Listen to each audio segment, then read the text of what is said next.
My appeal to all the intellectuals, to all the men and women of culture, and to all citizens is not to give up to this defeatism, to have the courage to find the negative forces, yes, because the populistic forces, the extremist forces, are negative forces that are today under a team that very often is an anti-European team, making the revival of the old demons of Europe, like extreme nationalism, like xenophobia, sometimes racism.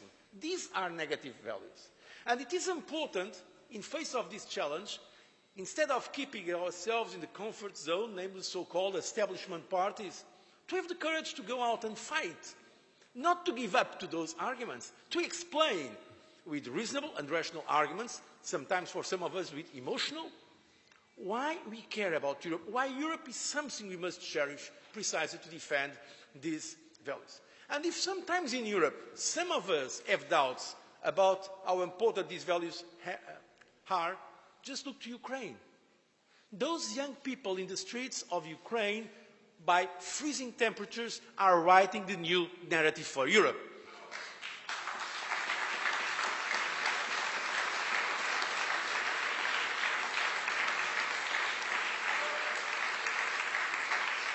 When we see in the cold streets of Kiev men and women with the European flag, fighting for that European flag, it's because they are also fighting for Ukraine and for their future. It's because they know that Europe is not just the land of opportunity in terms of economic development, because they have seen what happened in Poland or what happened in the Baltic countries, but also because Europe is the promise of hope and freedom.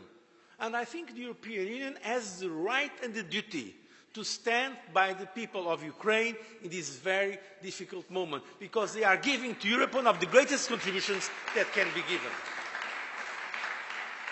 Just yesterday I had a phone call, another one, with President Yanukovych. I've asked him to show restraint in face of these recent developments, to use not the force against the people that are demonstrating peacefully, to respect fully the freedoms that are so important for all of us in Europe.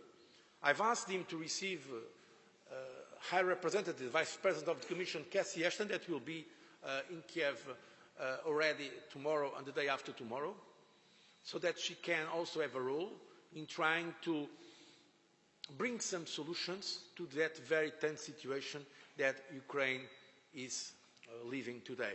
And I hope that European forces will show their commitment to our common project. Because it's not true that it is only in the western part of Ukraine. No. Most of the Ukrainians care about the future in peace and freedom, and I think we have this duty to recognize them today. Because precisely our history is a history of openness.